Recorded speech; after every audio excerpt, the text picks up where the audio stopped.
Hello and welcome to yet another video of Cornerstones of Math. Today we are going to solve the following problem. For integers x and y, prove that if x squared plus xy plus y squared is divisible by 10, then both x and y are divisible by 10. Alright, let's solve this. First, let n equals x squared plus xy plus y squared. So we are given the condition that n is divisible by 10.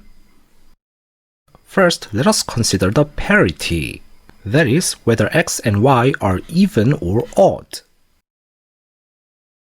There are total 4 cases. X is odd and y is odd, x is odd and y is even, x is even and y is odd, and finally, x is even and y is also even. For each case, we can determine the parity of n. If x and y are both odd, then x squared is odd, xy is odd, and y squared is odd. Hence, n is also odd, meaning that it cannot be the multiple of 10. And for the remaining cases, we can do similarly. When x is odd and y is even, then we have odd number plus even number, which gives odd number. And when x is even and y is odd, then we have even number plus odd number, which also gives odd number. And finally, when x and y are both even, then we have even number plus even number, which gives even number.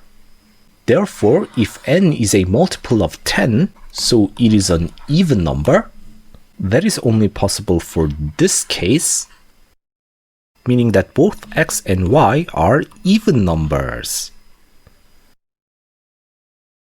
Next, we consider the divisibilities by 10, or in other words, the rightmost digits of x and y, because the rightmost digit of integer is 0 only if that integer is a multiple of 10. This also leads to 4 cases. The first case is where both x and y are divisible by 10, and this is what we ultimately want to prove. However, we cannot rule out the possibility of other cases yet, which are case 2 where x is divisible by 10 but y is not divisible by 10, case 3 where x is not divisible by 10 and y is divisible by 10, and case 4 where x and y are both not divisible by 10. Here we will examine each case, and we will prove that every case except case 1 leads to contradiction. Hence, case 1 is the only possible case. So let's start from case 2, where x is divisible by 10 and y is not divisible by 10. In modular arithmetic, we can write this as x is congruent to 0, mod 10, but y is not congruent to 0, mod 10. Then you can easily understand that x squared is also congruent to 0, mod 10, xy is also congruent to 0, mod 10, because this x is a multiple of 10, but y squared is not congruent to 0, mod 10, because none of these squares of the digits give the rightmost digit 0. That is only possible if the rightmost digit of y is 0 in the first place. Therefore, this n is not divisible by 10 because of this y squared part. Case 3, where x is not divisible by 10 and y is divisible by 10. Case 3 is similar to case 2, except that the divisibility of x and y are switched. Therefore, it leads to the same conclusion that n cannot be the multiple of 10. Now the fourth case, where both x and y are not divisible by 10.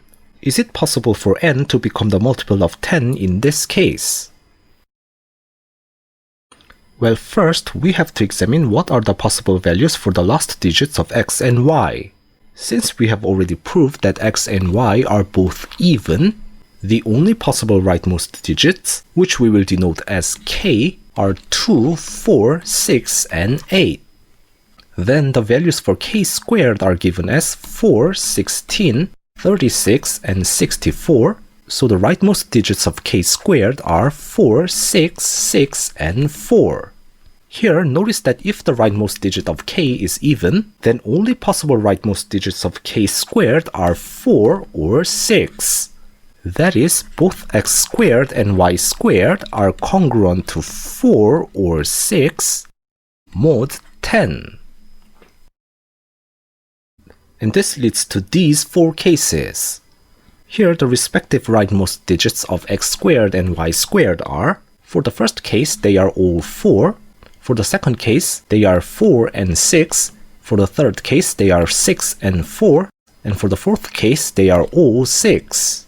So let's examine one by one.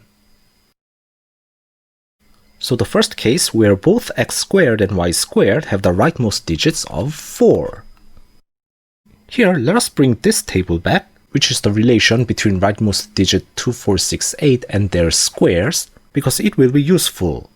You can notice from the table that in order for k squared to have rightmost digit of 4, the rightmost digit of k must be either 2 or 8. Therefore, x is congruent to either 2 or 8, mod 10, and y is also congruent to either 2 or 8, mod 10. Therefore, xy is congruent to 2 times 2 equals 4, 2 times 8 equals 16, 8 times 2 equals 16, and 8 times 8 equals 64. So xy is congruent to either 4 or 6, mod 10. Now n equals x squared plus xy plus y squared. So we have n is congruent to either 4 plus 4 plus 4. And this means that congruent to 2 mod 10, or n is congruent to 4 plus now 6 plus 4.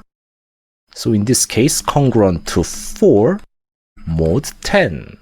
So the rightmost digit of n is either 2 or 4, meaning that n is not divisible by 10.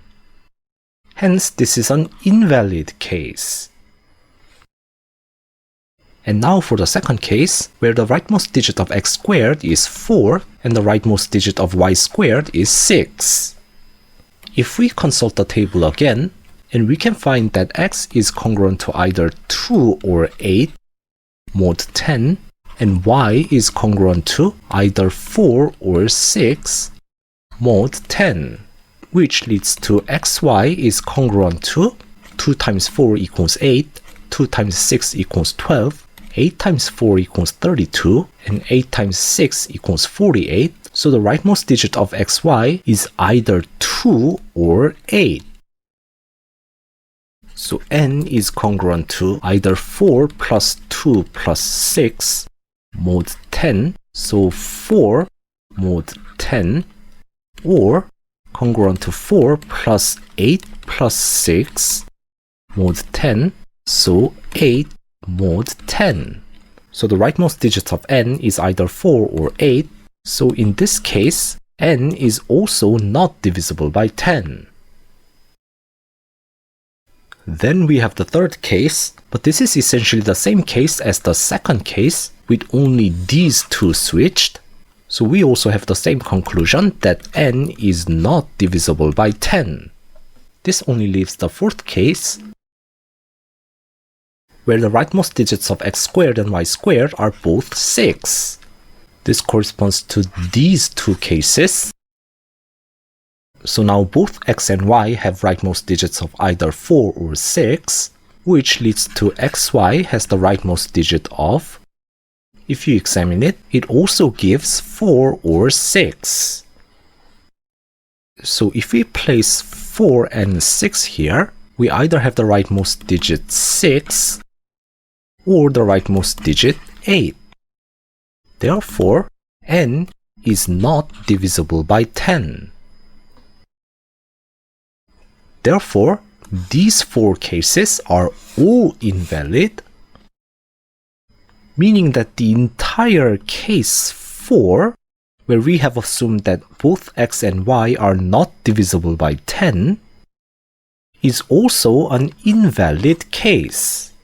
Therefore, because cases 2, 3, and 4 all leads to the contradiction, that is n cannot be the multiple of 10, the only valid case is case 1, where x and y are both divisible by 10. So we have the desired conclusion that x and y are both divisible by 10. And this concludes the proof. And that's all for today's video. Thank you for watching, and I will see you in another video.